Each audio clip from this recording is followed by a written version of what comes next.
Organizations can set up a grouping field on their volunteer profile if they want to link certain users together to work towards the same milestone.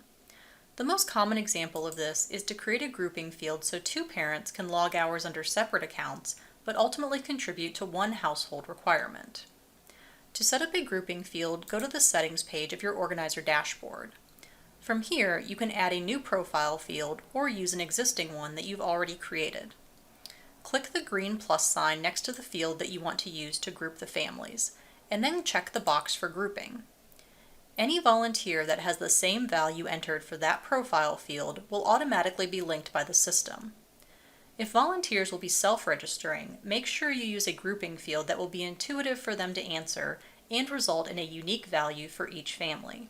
For example, something like the student ID of the youngest child.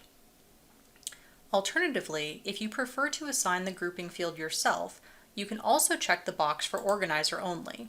This will hide the field from volunteers, so only an administrator can assign a grouping value and decide which volunteers are linked together.